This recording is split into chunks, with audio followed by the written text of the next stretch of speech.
नमस्कार दोस्तों, स्वागत है आपके अपने चैनल स्टडी पॉइंट 11 में। दोस्तों आज है 18 दिसंबर, तो आइए 18 दिसंबर के मोस्ट इम्पोर्टेंट करंट अफेयर्स देख लेते हैं। अगर आपने अभी तक चैनल को सब्सक्राइब नहीं किया तो आप प्लीज़ चैनल को सब्सक्राइब कर लीजिए और बेल आइकन को ज़रूर क्लिक कीजिए। पीडीएफ के लिए बता दें कि वीडियो के डिस्क्रिप्शन में आपको टेलीग्राम का लिंक दिया जाएगा, आप लिंक से जुड़ सकते हैं और वहाँ से आप पीडीएफ ले सकते हैं। तो आइए शुरू करते हैं आज के पहले प्रश्न से। आज का पहला प्रश्न है, हाल ही में अंतर्राष्ट्रीय चाय दिवस कब मनाया गया? तो दोस्तों याद रखिएगा, अभी हाल ही में अंतर्राष्ट्रीय चाय दिवस मनाया गया, वो 15 दिसंबर को मनाया गया है। आपको ये याद रखना है, चाय दिवस कब मनाया जाता है? 15 दिसंबर को मनाया जाता है। अच्छा, 1 दिसंबर को कौन सा दिवस मनाया जाता है? आप कमेंट बॉक्स में ज़रूर बताइएगा। आइए इस प्रश्न के डिटेल्स को जान लेते हैं। अंतर्राष्ट्रीय चाय दिवस की बात करें तो 15 दिसंबर को सेलिब्रेट किया जाता है।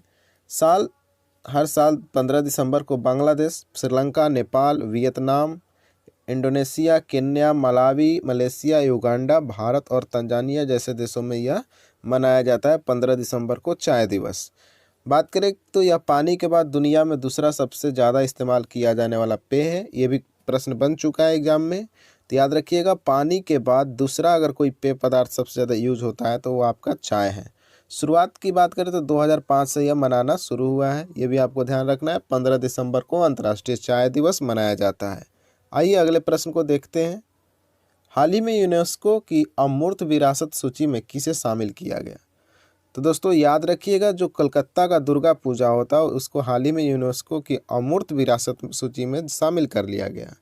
आइए इस प्रश्न के बारे में डिटेल्स में जानते हैं, क्योंकि इसमें यूनेस्को की बात आई है और कोलकाता की दुर्गा पूजा की बात आई है। तो बता दें तो यूनेस्को ने कोलकाता की दुर्गा पूजा को अमूर्त सांस्कृतिक विरासत के रूप में मान्यता दी है। अमूर्त सांस्कृतिक विरासत के तहत दुर्गा पूजा को शामिल होने से भारत से स्थलों की सूची में तत्वों की संख्या बढ़कर 14 हो गई है। ये भी ध्यान में रखना है, अब 14 जो है वो विश्व विरासत सूची में शामिल होने वाला यह कोलकाता का दुर्गा पूजा बन गया है। दुर्गा पूजा 331 साल पुराने शहर और पश्चिम बंगाल राज्य के सबसे बड़े धार्मिक त्योहारों को अंतर्राष्ट्रीय मान्यता मिली है। ये भी आपको ध्यान में रखना है। तो बस ये जान लीजिए कि यूनेस्को ने हाल ही में कोलकाता के दुर्गा पूजा के अमूर्त सांस्कृतिक विरासत को रूप में मान्यता दे दी है। आइए अगले प्रश्न को देखते हैं। प्राइड, प्रेजुडिस एंड पंडितरी पुस्तक के लेखक का नाम बताइए। तो दोस्तों याद रखिएगा, प्राइड, प्रेजुडिस एंड पंडितरी पुस्तक के लेखक हैं शशि थरूर। शशि थरूर के द्वारा अभी हाल ही में प्राइड, प्रेजुडिस एंड पंडितरी पुस्तक को लिखा गया है, ये आपको ध्यान में रखना है। अच्छा, चेतन भगत का नाम आ रहा है ऑप्शन में, तो याद रखिएगा, इन्होंने हाफ गर्लफ्रेंड नामक पुस्तक लिखा है। अमिताभ घोष की बात करें तो लिविंग माउंटेन लिखा है इन्होंने। कौन सा? Living mountain. और झुम्पा लाहिड़ी का भी पुस्तक का नाम जान लेते हैं, तो द नेमसेक, ये है झुम्पा लाहिड़ी का पुस्तक। तो याद रखिएगा, शशि थरूर के द्वारा प्राइड, प्रेजुडिस एंड पंडितरी पुस्तक लिखा गया, चेतन भगत के द्वारा हाफ गर्लफ्रेंड लिखा गया है, और अमिताभ घोष की बात करें तो लिविंग माउंटेन, और झुम्पा लाहिड़ी के द्वारा द नेमसेक। ये सारे के सारे प्रश्न आते ही आते हैं एग्जाम में, आपको ध्यान में रखना है हर एक पुस्तक को। आइए अगले प्रश्न को देखते हैं, उससे पहले थोड़ा डिटेल्स में जान लेते हैं। डॉक्टर शशि थरूर की पुस्तक प्राइड, प्रेजुडिस एंड पंडितरी लॉन्च की है। पूर्व केंद्रीय मंत्री और लोकसभा सांसद डॉक्टर शशि थरूर की 23वीं पुस्तक प्राइड, प्रेजुडिस एंड पंडितरी का हैदराबाद, तेलंगाना में विमोचन किया गया। मतलब ये 23वीं पुस्तक है इनकी, शशि थरूर की। उन्होंने 2019 के लिए साहित्य अकादमी पुरस्कार भी जीता है, जिससे उनकी पुस्तक एन एरा ऑफ डार्कनेस से सम्मानित किया गया था। ये आपको ध्यान में रखना है। आइए अगले प्रश्न को देखते हैं। फ्रांसीसी फैशन हाउस चैनल का सीईओ किसे नियुक्त किया गया? तो दोस्तों याद रखिएगा, फ्रांसीसी फैशन हाउस चैनल का सीईओ नियुक्त हुए हैं लीना नायर। तो आइए लीना नायर के बारे में जानते हैं और फ्रांसीसी फैशन हाउस चैनल के बारे में जानते हैं। तो ब्रिटिश भारतीय लीना नायर चैनल की नई वैश्विक सीईओ बन गई है। फ्रांसीसी फैशन हाउस चैनल ने यूनिलीवर की एक कार्यकारी लीना नायर को अपना नया वैश्विक सीईओ नामित किया। यूनिलीवर में नायर का करियर हाल ही में मानव संसाधन यानी एचआर प्रमुख और कार्यकारी समिति के सदस्य के रूप में 30 साल का रहा है।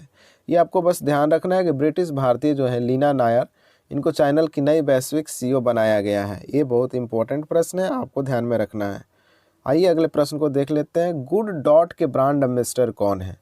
दोस्तों बहुत इंपॉर्टेंट ये ब्रांड एम्बेसडर का जो टॉपिक है तुरंत लेकर आ रहे हैं हम। तो आप लोग उसको देख लीजिएगा।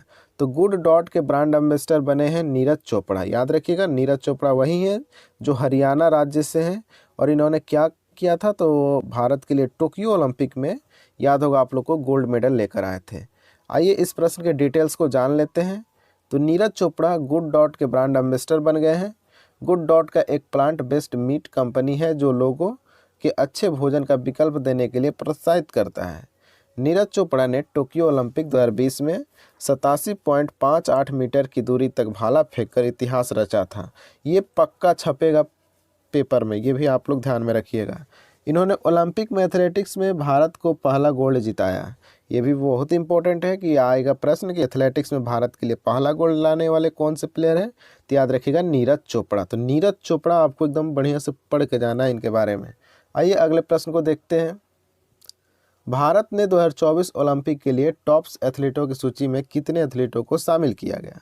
तो दोस्तों याद रखिएगा, भारत ने 2024 ओलंपिक के लिए टॉप्स एथलीटों की सूची में कुल 148 एथलीटों को शामिल किया गया है।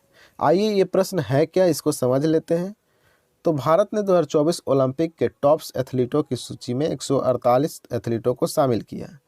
टॉप्स की बात करें तो टारगेट ओलंपिक पोडियम स्कीम, ये होता है टॉप का फुल फॉर्म। टॉप्स के तहत 7 ओलंपिक विषयों और 6 पैरालंपिक विषयों में 20 नए खिलाड़ियों सहित कुल 148 एथलीटों की पहचान की गई है। टॉप्स योजना जो भारत के शीर्ष एथलीटों को सहायता प्रदान करने का एक प्रयास है जो सरकार के द्वारा चलाया जा रहा है। यह योजना 2014 में शुरू की गई थी। ये भी आपको ध्यान में रखना है कि टॉप्स योजना जो है 2014 से शुरू किया गया। नोट कर लीजिए, तो 2024 के ओलंपिक और पैरालंपिक खेल पेरिस फ्रांस में आयोजित किया जाएगा। ये भी आपको ध्यान में रखना है कि 2024 का जो ओलंपिक और पैरालंपिक खेल है वो पेरिस फ्रांस में आयोजित किया जाएगा। ठीक है, पिछला बार तो टोक्यो जापान में हुआ था और इस बार होगा पेरिस और फ्रांस में। तो आइए इसके अगले प्रश्न को देखते हैं। लोक रंग महोत्सव की मेज़बानी कौन सा शहर करेगा? तो दोस्तों याद रखिएगा, लोक रंग महोत्सव की मेज़बानी इस बार जयपुर शहर कर रहा है। जयपुर की बात करें तो यहाँ के सीएम कौन है? अशोक गहलोत है, ये भी आपको ध्यान में रखना है। और गवर्नर की बात करें तो कलराज मिश्रा। कौन है गवर्नर? कलराज मिश्रा। राजधानी तो आप लोग को पता है, राजस्थान की राजधानी है जयपुर। आइए इस प्रश्न के डिटेल्स को जान लेते हैं। जयपुर में 11 दिवसीय लोकरंग महोत्सव आयोजित हुआ। कब से कब तक चलेगा? तो याद रखिएगा, 16 दिसंबर से 26 दिसंबर 2021 तक चलने वाला है ये लोकरंग महोत्सव। लोकरंग महोत्सव 2 वर्ष बाद मनाया जाता है, ये भी आपको ध्यान में रखना है। कहाँ? तो जवाहर कला केंद्र जयपुर में स्थित है, वहाँ यह लोकरंग महोत्सव मनाया जाता है। इस कार्यक्रम के दौरान विभिन्न राज्यों से 650 से ज़्यादा कलाकार अपनी प्रस्तुति देते हैं, ये भी आपको ध्यान में रखना है। तो याद रखिएगा, लोकरंग महोत्सव कहाँ इस बार मनाया जा रहा है? जयपुर के जवाहर कला केंद्र में। ठीक है, आइए अगले प्रश्न को देखते हैं। निजी इस्तेमाल के लिए भांग को मंजूरी देने वाला पहला यूरोपीय राष्ट्र कौन बना? तो दोस्तों याद रखिएगा, निजी इस्तेमाल के लिए भांग को मंजूरी देने वाला पहला यूरोपियन देश बन गया है आपका माल्टा। बात करें माल्टा की राजधानी, तो याद रखिएगा वलेटा इसकी राजधानी है। आइए इस प्रश्न के बारे में डिटेल्स में जानते हैं। आप यहाँ भांग का फोटो देख सकते हैं, ऐसा ही भांग होता है। माल्टा निजी इस्तेमाल के लिए भांग को वैध बनाने वाला यूरोपीय राष्ट्र बना, ये आपको बस ध्यान में रखना है। आइए इसके बारे में जानते हैं। तो नए कानून के तहत 18 वर्ष उससे अधिक उम्र के लोगों की 7 ग्राम तथा भांग के उपयोग और घर में 4 पौधे तक उगाने की अनुमति दे दी गई। सार्वजनिक रूप से भांग का सेवन अवैध और 235 यूरो के जुर्माने के साथ दंडनीय भी है। बच्चों के सामने ड्रग के सेवन पर रोक लगा दिया गया है। माल्टा की अगर राजधानी बात करें तो वालेटा, मुद्रा है यूरो, और राष्ट्रपति बात करें जॉर्ज वेला है। ठीक है, तो आपको बस ये ध्यान रखना है कि पहला यूरोपीय देश है जो भांग को वैध बनाया है। कौन है वो? माल्टा। आइए अगले प्रश्न को देख लेते हैं। तो दोस्तों इंडिया इंटरनेशनल साइंस फेस्टिवल का 7वां संस्करण कहाँ शुरू हुआ? तो इसका सही आंसर हो जाएगा पणजी, जो कि गोवा में पड़ता है।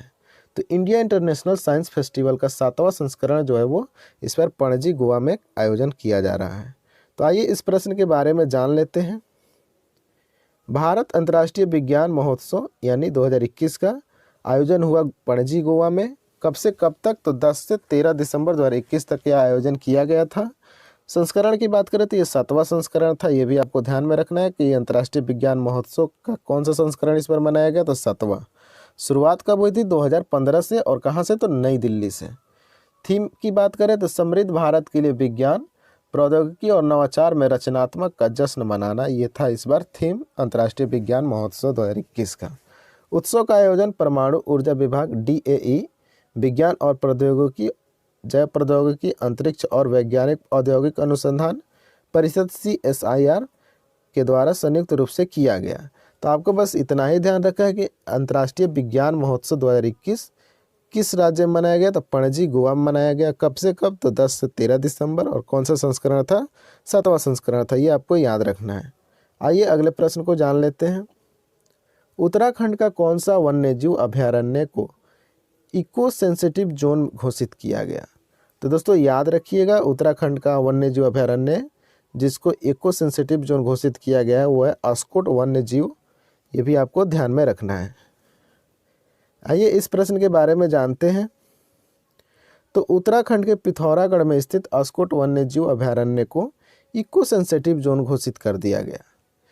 किसके द्वारा किया गया? तो पर्यावरण, वन और जलवायु परिवर्तन मंत्री भूपेंद्र यादव के द्वारा। ये भी आपको ध्यान में रखना है। इस वन्यजीव अभयारण्य को मस्क डियर पार्क के नाम से भी जाना जाता है। ये भी याद रखना है कि मस्क डियर पार्क से किस वन्यजीव को जाना जाता है? तो अस्कोट वन्यजीव अभयारण्य को मस्क डियर पार्क के नाम से भी जाना जाता है। बात करें तो हाल ही में भारत के सबसे पुराने national park Jim Corbett national park का नाम बदलकर रामगंगा नेशनल पार्क कर दिया गया। ये तो पक्का एग्जाम में आने वाला है कि जो सबसे पुराना नेशनल पार्क है जिम कॉर्बेट नेशनल पार्क, जो कि उत्तराखंड में ही है, उसका नाम बदलकर क्या रख दिया गया? तो रामगंगा नेशनल पार्क रख दिया गया। ये आप लोग को याद रखना है। आइए अगले प्रश्न को देख लेते हैं। मेंटर प्रोग्राम का ब्रांड एम्बेसडर किसे बनाया गया? तो दोस्तों याद रखिएगा, मेंटर प्रोग्राम का ब्रांड एम्बेसडर इस बार बनाया गया है सोनू सूद को। तो बहुत इंपॉर्टेंट प्रश्न है। सोनू सूद को मेंटर प्रोग्राम का ब्रांड एम्बेसडर नियुक्त किया गया है। ये वही सोनू सूद हैं जो कोरोना के टाइम में गरीबों की बहुत ज़्यादा मदद कर रहे थे। तो आप लोग याद रखिएगा, सोनू सूद को मेंटर प्रोग्राम का ब्रांड एम्बेसडर नियुक्त किया गया है। आइए अब कल के टेस्ट के प्रश्न को देखते हैं। ये आप लोग से कल मैंने प्रश्न पूछा था कि हाल ही में राष्ट्रीय ऊर्जा संरक्षण दिवस कब मनाया जाता है? तो बहुत सारे बच्चों का आंसर आया कि सर ये 14 दिसंबर को मनाया जाता है। तो आपने बिल्कुल सही उत्तर दिया था। आइए अगले प्रश्न को देखते हैं जो कि आप लोग के लिए टेस्ट के लिए है। हाल ही में किस राज्य ने मिथिला मखाना को GI टैग दिया? तो याद रखिएगा दोस्तों, मिथिला मखाना को GI टैग मिला है और किस राज्य का है आपको कमेंट बॉक्स में आंसर बताना है। तो आप लोग कमेंट कीजिए इसका आंसर। और एक और प्रश्न पूछे थे जो कि पहले प्रश्न में ही था कि 1 तारीख को कौन सा दिवस मनाया जाता है। तो 2 प्रश्न आप लोग के लिए, आप लोग कमेंट बॉक्स में उसका उत्तर दीजिए। तो थैंक यू। अगर आपने इस चैनल को सब्सक्राइब नहीं किया तो आप प्लीज़ चैनल को सब्सक्राइब कर लीजिए और बेल आइकन को क्लिक कर लीजिए। और टेलीग्राम से तो जरूर जुड़िए, क्योंकि वहाँ आपको डेली का PDF दिया जाता है। Thank you.